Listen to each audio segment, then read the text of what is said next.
Good morning. Actually, now good afternoon. Welcome to HAR Community Conversations.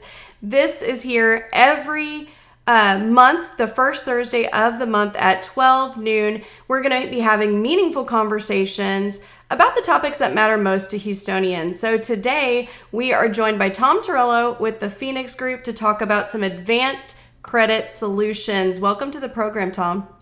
Thank you for having me, Christina. I really appreciate it. Good afternoon to everybody. Thank you so much for being here. We're really looking forward to this topic. We had people asking for this topic because it's something that really affects all of us, whether you are a home buyer where you currently own a home, you're looking to invest, or whether you're currently renting and you feel like home ownership is just a dream at this point. You know, it's something that's really important to all of us. And you as an expert, we're loving that we get to hear from you today on ways that we can all improve our credit scores to turn ourselves into strong buyers or investors.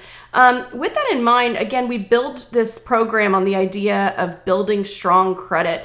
What would you say is considered a strong credit range? Well, when you look at the FICO scores, good credit is considered 680. Okay. And then once you get up to the 740 range, then it's very good credit. But once you get above 780, then you're in the exceptional range. So, the thing is, you could always get a FHA loan at 620 to 640, and you're in the fair range. So you can still qualify and you can get a good rate. You're not going to get the absolute best terms as, say, a conventional loan, but when it comes down to it, having good credit all the way around to get the best rates, you definitely want to be above 680. So something that people might notice is if they're looking at their credit score on various sources, they might see differences. So why do they see those differences? And is there one source that you recommend over another?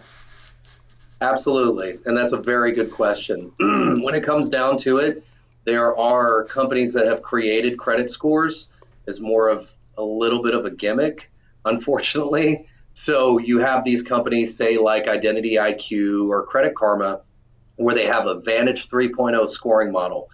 Now, when it comes down to it, that score is not going to be used by many lenders at all. It may be used by like a couple of credit card lenders. I know Comerica may look at it, but at the end of the day, mortgage, it has nothing to do with that. So there are 60 plus different FICO scores. And these FICO scores range from everything from like your telecom score to your insurance score to your bank card score, like FICO Bank Card 2, that is specifically for credit card lending. Mm-hmm. But for mortgage specifically, what loan officers are looking at are the FICO 2 Experian, the FICO 4 TransUnion, and the FICO 5 Equifax. That is all they are looking at. Now, eventually, just to touch on it really quick, with the Vantage score, they are coming out with a Vantage 4.0 model, and mortgage lenders will have the capability to look at that and look at the FICO 10T, which kind of encompasses also your utilities as well, and only pull from 2 bureaus. They've already come out with this, and a few lenders in the United States are testing it out. It's being beta tested, but it's so brand new, and I don't foresee a lot of lenders switching over from just the regular tri-merge from the 3 FICO 2, 4, and 5. I really don't. So. Okay. Well, that makes sense. So something recently that just took place, student loan payments that were halted during COVID recently resumed. How do student loans impact a person's credit score when they're looking to buy a home? Well, they can absolutely help your credit score. Any sort of new account history and installment loan on your credit report is considered payment history, which is 35% of your FICO score. Now, it will affect the terms of the loan if you are not making payments on it. Or if you're upside down, it can affect your credit score too.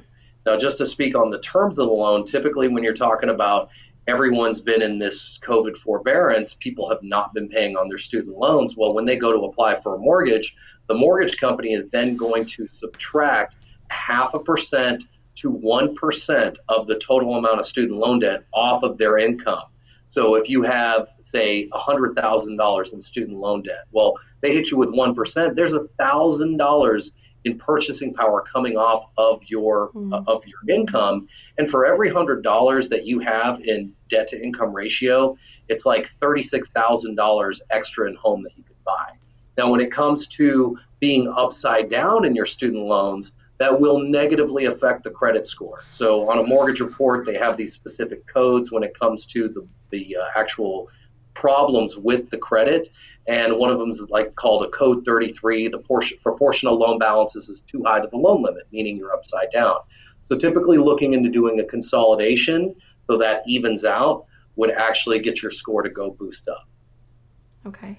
So one thing that I see, I know I can't go a day without seeing ads for debt consolidation loans. We see them on social media, we see them on TV.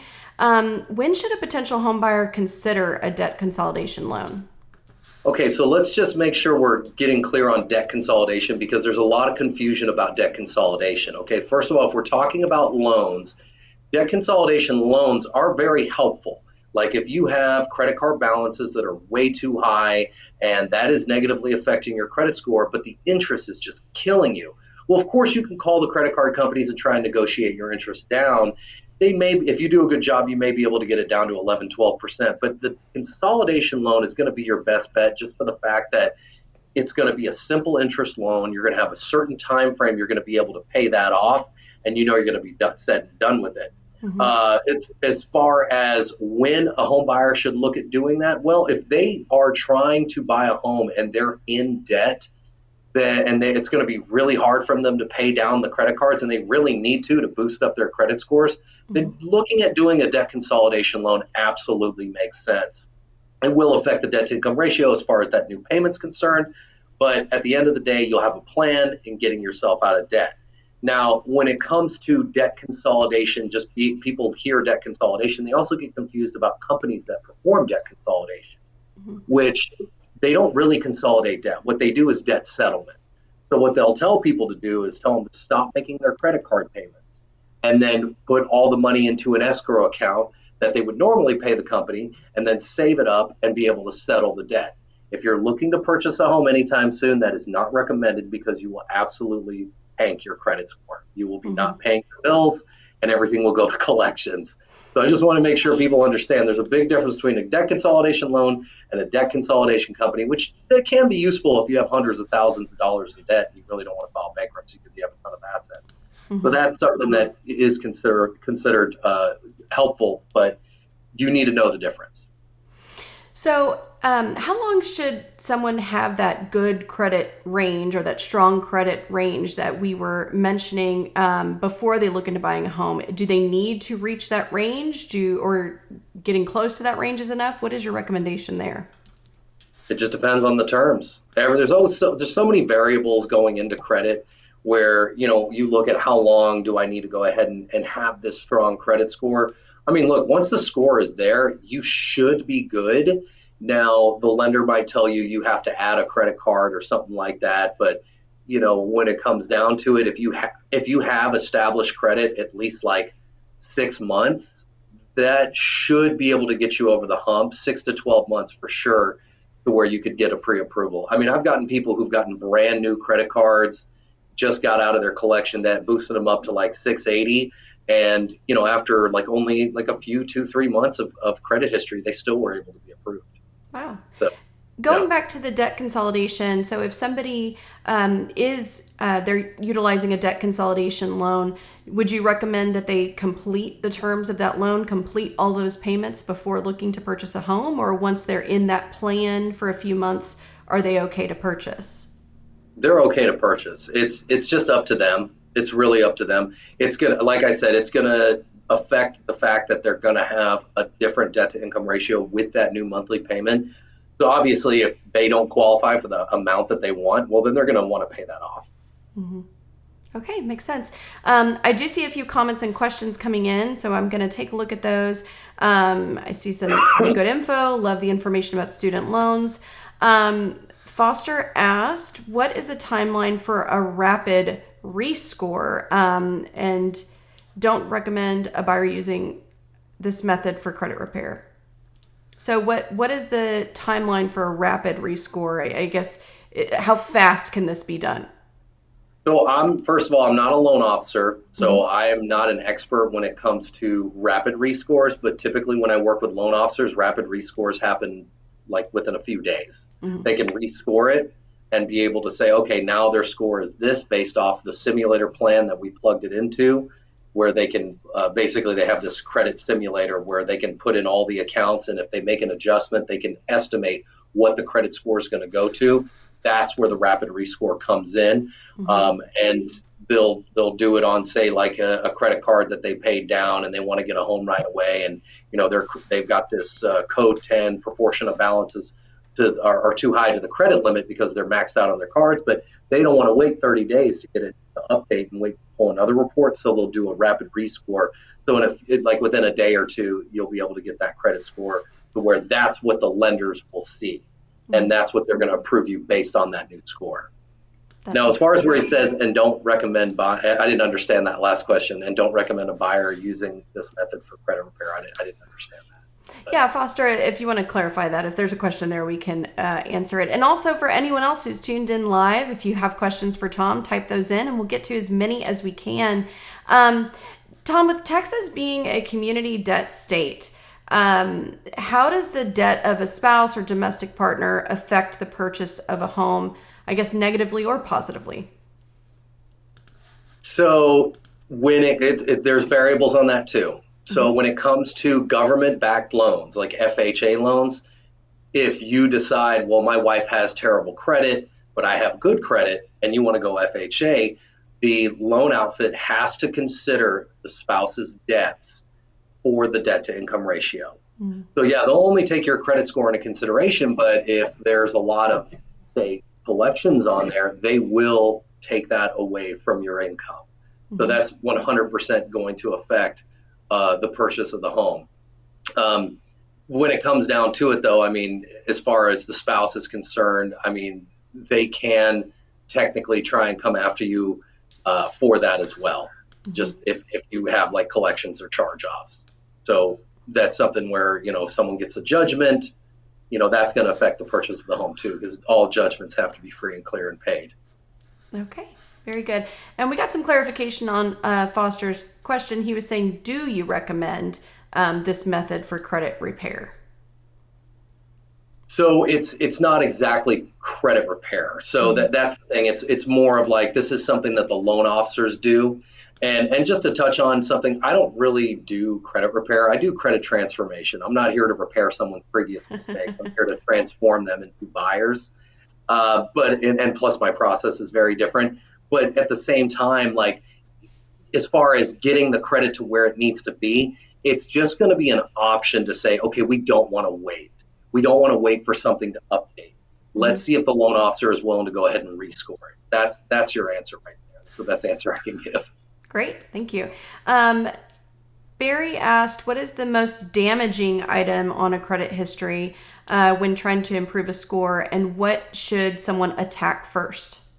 It's a very good question. What is the Mm-hmm. most damaging item on credit history? New late payments. Brand new late payments are the worst thing for your credit.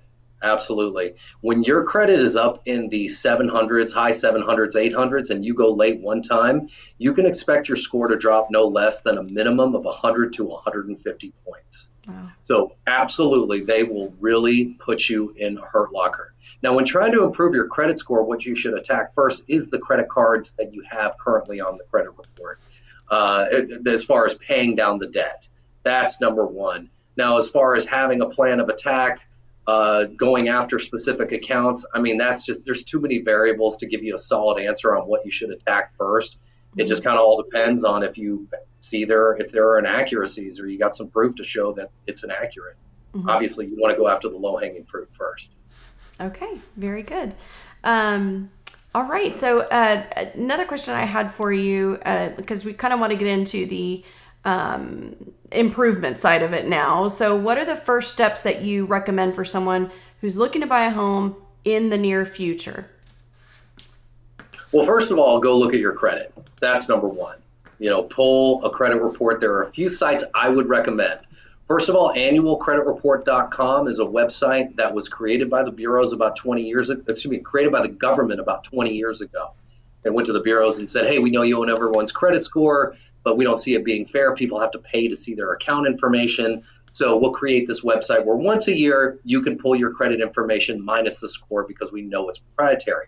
But through that, looking at that report, you will see the most detailed account information on your credit. So you'll see all the payment history over the last 7 years and everything that's written out that the bureau has on you. Now, another website that one quick note, it's annual credit report. It used to be once a year you can pull that. Well, since the pandemic, they changed that because of the mail situation that happened in 2020. So you can do it once a week now.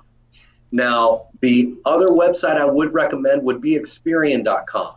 So through Experian.com, you can go pull your Equifax and TransUnion report along with Experian on their premium membership.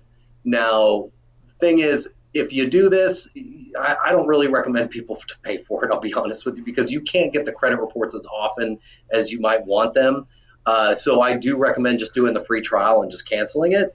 It makes it a lot easier. But if you do want to have the service, they do have some identity theft services and things of that nature that you pay for. But it's a good website to get a free credit report. And through there, you will get the 3 credit scores that are the FICO 8 scores through Experian, Equifax, and TransUnion. That's more of a consumer credit score. It's overarching, and kind of like the Vantage, there are hardly any lenders who are deciding to loan you money based off that score. Many banks that you go log into your portal, they'll have that FICO 8 score or the Vantage score. But the one score that I absolutely look at through Experian is the FICO 2. So the FICO 2 is the Experian mortgage score. You can see the bank card scores, you can see the auto scores through Experian. Now, if you want to pay to get all 3 mortgage scores, because some people might be concerned, they might say, okay, well, I'm looking at my Experian score and I'm at a 579. Like, what are my other scores? Because their mid score might be 625, 630, who knows? So they can go to myfico.com. Through myfico.com, it's pretty darn accurate. You can pay like $40 for a one-time pull, and they'll give you a litany of credit scores, including the FICO 2, 4, and 5. And I've pulled my FICO and then gone to a loan officer and pulled credit after that. It's like literally within a couple points shy of a difference. So it's pretty darn accurate. Wonderful. So some excellent resources to find out that credit score and see what you're working with. Once they have their report and they see that they might have some derogatory accounts, what are some DIY credit improvement tips that you would recommend? Well, first of all, I would certainly look to see all the accounts that are being reported. Are they your accounts? One thing that happens, and it's not something that happens rarely, it happens often enough, is what's called a mixed file. So I've been running into this a lot this year. I don't know what it is. People with common names like Mr. Davis, Mr. Smith have been calling me and signing up. And the problem is that when you have such a common name, the bureau gets your information mixed up. So some guy named John Smith, wakes up one day, looks at his credit report, and he's got this $5,000 collection from American Express. And he's like, I never even had American Express card, and I never had a card that went into a default status. So how is this even possible?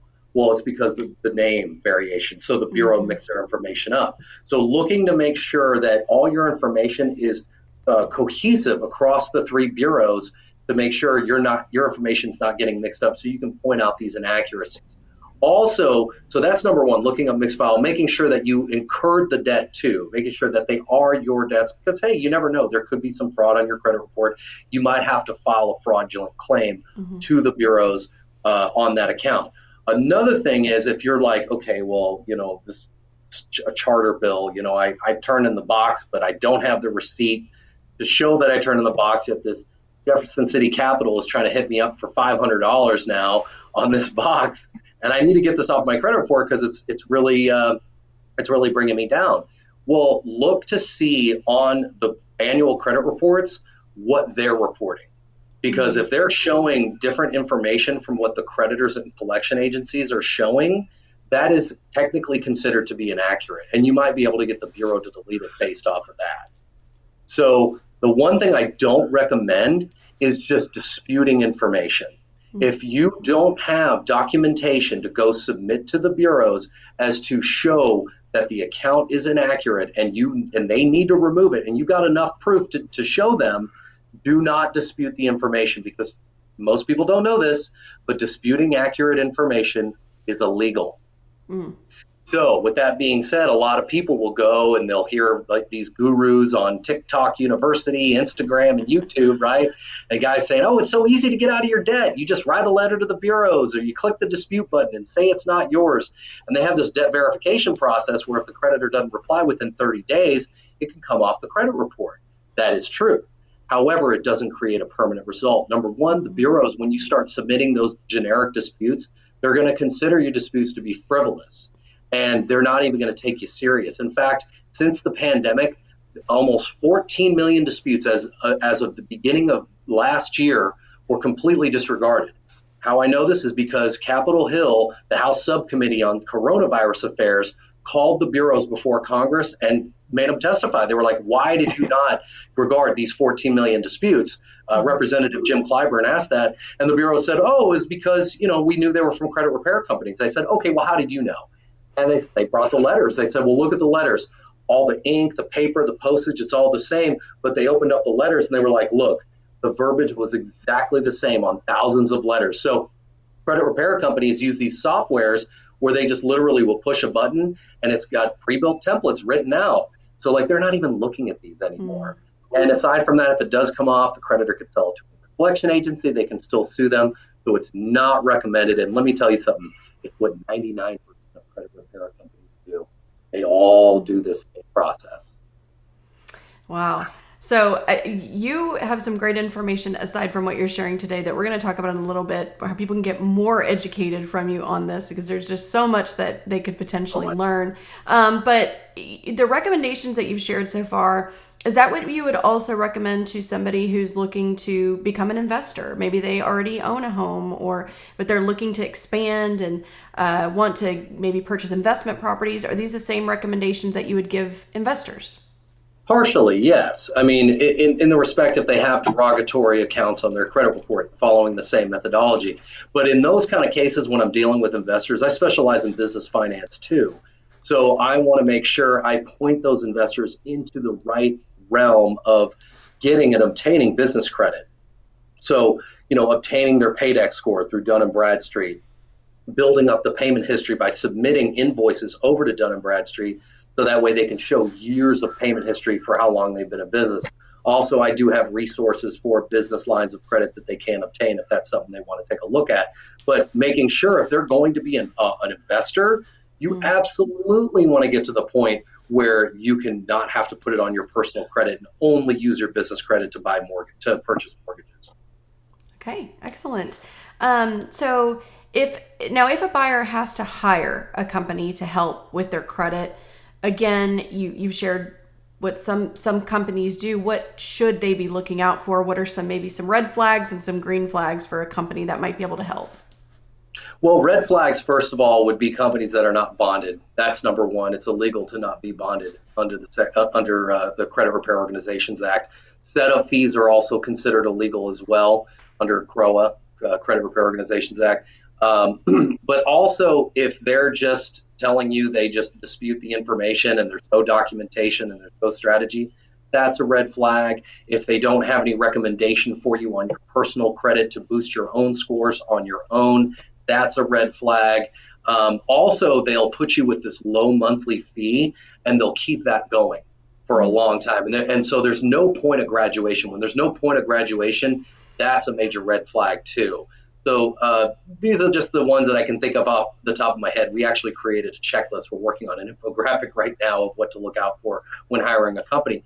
But some green flags would be, okay, someone who is going to put together an action plan which I do know of a couple companies just that are similar to mine that do a great job.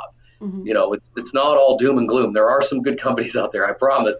But when it comes down to it, hey, they put together an action plan to help you boost your own scores. They do a debt validation versus a debt verification because the validation of debt requires documentation. So they're trying to see if they can actually find out whether the creditor collection agency can prove whether or not the debt is accurate. They don't charge setup fees. There is a point of graduation. These are all green flags. Excellent. So you actually teach classes to help consumers with this. Tell us. I'm sorry. Consumers and realtors. I do a lot of realtor classes. Yes, absolutely. So tell us a little bit about those courses, and just any other resources where we can learn more about building strong credit. Of course. So these realtor courses I do on the regular basis. In fact, I have one coming up in Houston on the 16th of this month over at Hebrews Coffee House in Spring, which is considered Hebrews the Woodlands. It's going to be my realtor class over there, and we're going to be doing a happy hour thereafter. So anybody who wants to come, whether it's a loan officer or a realtor, everybody's invited. So there's going to be great information there on how you can build credit from scratch, how you can boost your scores, help your buyers boost their scores, understanding the DIY, the tips for DIY credit improvement, also the legal implications for people when they're facing collections, what they need to watch out for, and just understanding what I do, mortgage credit qualifications versus credit repair. So that's what my realtor class involves. Now, when I do home buyer classes, it's kind of similar in the respect that they kind of learn a lot of the same information, but it's more focused on the home buying process and getting ready to get their credit up to par and understanding what else goes into purchasing a home as well. And where you can learn good information on how to build strong credit would be through our blog. Going to the Phenix Group, and Phenix is spelled out of the way here. So Phenix is spelled without the O, okay, Phenix. thephenixgroup.com/blogs, and we have a ton of blogs on there. You can get great information about all different types of credit and collections, things that could be facing you as far as legal implications. It's all there. We've got hundreds of articles on there that people can read. Okay, excellent. So a couple questions were coming in that I want to address. Martin has some questions about how you work with realtors and consumers. So it sounds like you work with both realtors and consumers. Do you typically work with consumers that are already working with a realtor, and how does that partnership go throughout the process? Typically, yes. I work with realtors and loan officers, and that's how I get a majority of the people who call me, because the realtor, the loan officer couldn't get them qualified. They don't have a solid strategy to turn them around. Typically, the loan officer has a simulator plan. They run it and they figure, I can get them 30 points, but that's not going to get them to the point where they even qualify. They need some exterior help, because typically many loan officers who aren't working with people will just hand them an action plan, and it will be 6 to 12 months, and typically they don't even do it. And even if they do, sometimes the simulator plan can tell them to do the wrong thing. So they got to be real careful. So it's primarily working with the realtor to go help these buyers understand their situation, understand specifically, what kind of finances they actually have. Are they real buyers? Can they really afford to purchase a home? Can they afford to improve their credit? Like how much money they can save, what their down payment looks like, how much money they make, and then looking at the credit report and seeing, okay, are there variables on here where they can significantly boost their score with their own credit? Can they potentially get stuff paid off if stuff comes back as accurate and still increase their score? Maybe get some accounts deleted through that methodology, and just even looking at the players to make sure from my end we're going to have success, because we know the players that always have the documentation, so we don't want to take on losing cases either.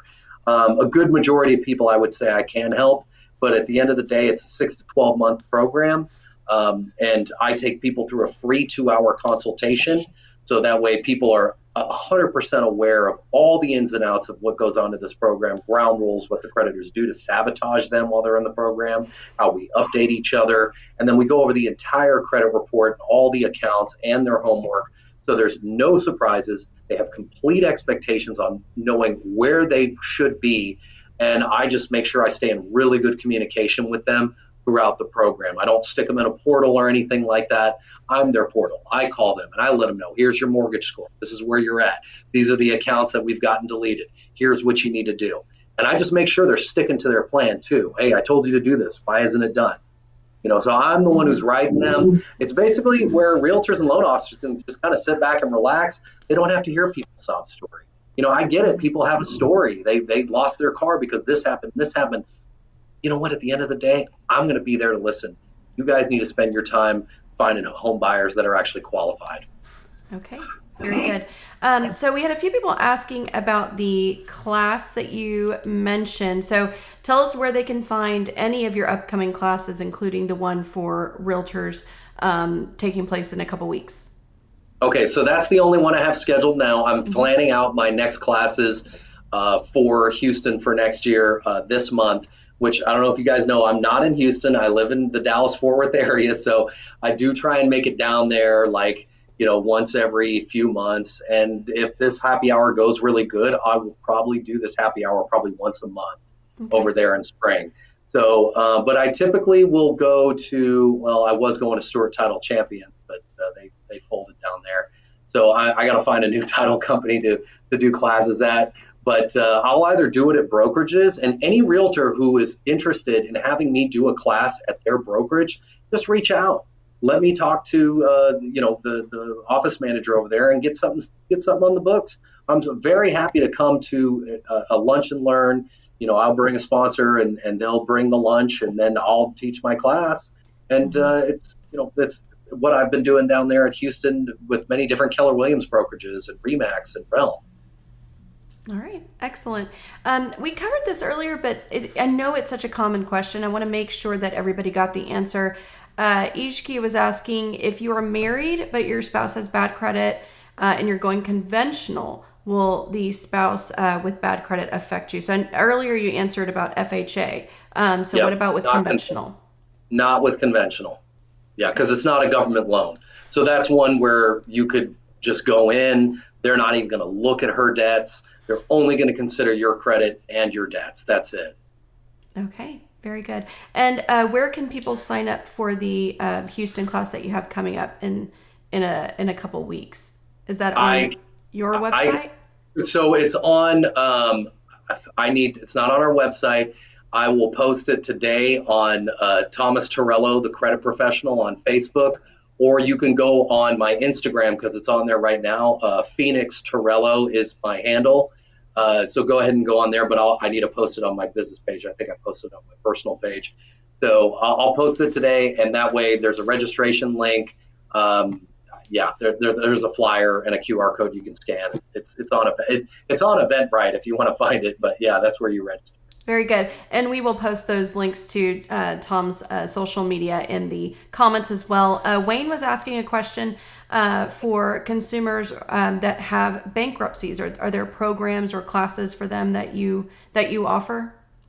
Part of our program is going after bankruptcies. So bankruptcies sometimes might not pop up on a credit report, but they'll still live on public record. So we go after the bankruptcy on the credit report, but we also go after one large source of public record. I don't if anybody doesn't know the term for this reporting agency, they're called LexisNexis. So there are several lenders that might only use LexisNexis to look up judgments in bankruptcies. Over the course of our history, since we've been open for over 5 years, we've been auditing LexisNexis, and we've had several successes of removing public record, including bankruptcies, out of LexisNexis. Excellent. Thank you for that. So we are posting your social media in the comments right now. Your website, tell us about that. What information can they find there? So on the phenixgroup.com, you can see a breakdown of kind of like what our strategy is and what we do, what's also included in working with us, different elements of like testimonials and things of that nature, but also you'll see just a ton of articles on our blog. So it's a really good resource information site that you can go to. Excellent. And I will tell you that we have people tagging other people in the comments right now saying, we need to set up a lunch and learn. We need to set up a class with him. So you might be getting some calls from Houston very soon. Perfect, perfect. Yeah, just put my number and website and all that information there. So I'm happy to work with you guys for sure. And Very good. I'll just say this, there's only so many of me, so many companies of me. There's a lot of companies that do these just generic disputes that people just aren't getting the results anymore. So Yeah. I have plenty of bandwidth, and I'm ready to just help as many people as I can. I've helped a lot of people be able to turn themselves around where they were like, 500 and never thought they'd ever be able to buy a home. And Mm-hmm. then just me coaching them on the fact that, you're paying $2,000 in rent, and you go buy a $250,000 property, you're paying around the same amount with the taxes and insurance, and even at a 7.5% interest rate. Mm-hmm. And then getting them serious about sticking to the plan. And then once we get their scores up, 640, 650 to 700, which I have boosted people 150 to 200 points, now they're homeowners. And they never thought they would be. And I've made it happen numerous times. That's wonderful. Well, Tom, this is such excellent information. We were getting some people saying great information in the comments. Is there anything else that you want to share with our viewers today? Just please feel free to reach out to me anytime. I'm happy to go ahead and break down the process even more so you guys understand that there is specific strategies that you can take to boost people's credit scores, and I can break that down. It's not rocket science. It's something I can literally explain over the phone, and people would understand, okay, that actually does make sense how you can boost the credit scores. And please sign up for this event. Please come have a drink with me at Hebrews. I'd love to meet you guys. Very good. Well, thank you, Tom, again for this information and for your time today. Before we go, everyone, please save the date. Our next HAR Community Conversations will take place on Thursday, December 7th. So save that date on your calendar, Thursday, December 7th at 12 noon. We'll be right back here discussing another important conversation. Again, Tom, thank you for your time today. Oh, thank you so much for the opportunity. It's been a joy talking to you today. Absolutely. Have a great day, everybody. Bye-bye. Take care.